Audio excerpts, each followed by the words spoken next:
A camper shower that isn't draining can be caused by several issues, including clogs resulting from dirt buildup, scum, and hair, or a full gray tank, which collects waste from all the camper's drains.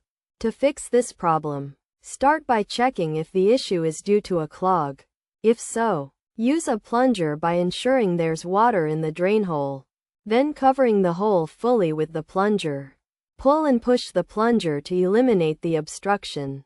Alternatively, use a drain snake by inserting it into the drain hole and twisting it to dislodge any debris. Remove the snake and turn on the shower to check if the problem is resolved.